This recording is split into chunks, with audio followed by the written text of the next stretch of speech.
Gulf സന്ദർശിക്കുന്ന മുഖ്യമന്ത്രി പിണറായി വിജയന്റെ ആദ്യ പൊതുപരിപാടി ഇന്ന് രാത്രി ബഹ്റൈൻ കേരളീയ സമാജം ഓഡിറ്റോറിയത്തിലാണ് ആദ്യ പരിപാടി. പ്രവാസികളുടെ പല പ്രശ്നങ്ങളിലും പരാതികളിലുമുള്ള സർക്കാരിന്റെ പരിഹാര പദ്ധതികൾ മുഖ്യമന്ത്രി പ്രഖ്യാപിച്ചേക്കും. ജലീൽ കണ്ണമംഗലം തയ്യാറാക്കിയ റിപ്പോർട്ട്. ഗൾഫ് പര്യടനത്തിന്റെ ഭാഗമായി മുഖ്യമന്ത്രി പിണറായി വിജയൻ ഇന്നലെയാണ് ബഹ്റൈനിലെത്തിയത്. ഇന്നാണ് മുഖ്യമന്ത്രിയുടെ ആദ്യത്തെ പൊതുപരിപാടി. ഇന്ന് നടക്കുന്ന പ്രവാസി മലയാളി സംഗമത്തെ മുഖ്യമന്ത്രി അഭിസംബോധന ചെയ്യും. വൈകുന്നേരം 6:30 പരിപാടി. ബഹ്റൈൻ കേരളീയ സമാജം ഡയമണ്ട് ജൂബിലി ഹാളിലാണ് പരിപാടി നടക്കുന്നത്.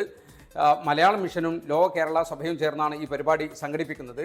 മുഖ്യമന്ത്രിക്ക് പുറമെ മന്ത്രി സജി ചെറിയാനും ഇന്ത്യൻ സ്ഥാനപതി Vinod K Jacob, Lulu group chairman MA Yusuf Ali, chief secretary A Jayathilak തുടങ്ങിയവരൊക്കെ ഈ പരിപാടിയിൽ സംബന്ധിക്കുന്നുണ്ട്. എന്നാൽ UDF അനുകൂല സംഘടനകൾ ഈ പരിപാടിയോട് സഹകരിക്കില്ല എന്ന് അറിയിച്ചിട്ടുണ്ട്. പ്രത്യേകിച്ച് OICC, KMCC തുടങ്ങിയ സംഘടനകൾ ഈ പരിപാടിയോട് സഹകരിക്കില്ല. പ്രത്യേകിച്ച് അവർ പറയുന്ന കാരണം തെരഞ്ഞെടുപ്പ് അജണ്ടയാണ് മുഖ്യമന്ത്രിയുടെ ഈ സന്ദർശനം എന്നാണ്. അതോടൊപ്പം തന്നെ 8 വർഷം മുമ്പ് മുഖ്യമന്ത്രി ബഹ്റൈൻ സന്ദർശിച്ചപ്പോൾ നൽകിയ വാഗ്ദാനങ്ങളൊന്നും പാലിച്ചിട്ടില്ല എന്നും ഇവർ ആരോപണം ഉന്നയിക്കുന്നുണ്ട്. ഏതായാലും ഇന്നത്തെ പരിപാടി കഴിഞ്ഞ് മുഖ്യമന്ത്രി മടങ്ങും.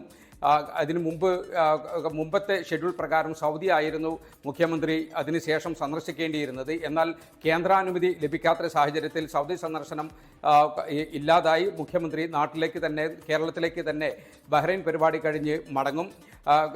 പല പ്രഖ്യാപനങ്ങളും മുഖ്യമന്ത്രിയിൽ നിന്നും പ്രവാസികൾ പ്രതീക്ഷിക്കുന്നുണ്ട്. പ്രത്യേകിച്ച് പ്രവാസി പുനരധിവാസ പാക്കേജ്, പെൻഷൻ പദ്ധതിയിലെ അപാകതകൾ പരിഹരിക്കൽ, യാത്രാ പ്രശ്നങ്ങൾ പരിഹരിക്കൽ, വിമാന ടിക്കറ്റ് നിരക്കിലെ വലിയ തോതിലുള്ള വർധന തുടങ്ങിയ പ്രശ്നങ്ങൾക്കൊക്കെ ഒരു പരിഹാരം കാണും.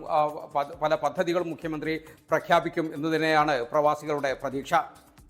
ലോകത്തെവിടെയായാലും ഏത് സമയത്തും 24 വാർത്തകളും ഓഗ്മെന്റഡ് റിയാലിറ്റി പാക്കേജുകളും എക്സ്പ്ലെയിനറുകളും വിശദമായി കാണാൻ ഞങ്ങളുടെ YouTube ചാനൽ നിങ്ങൾക്ക് സബ്സ്ക്രൈബ് ചെയ്യാം.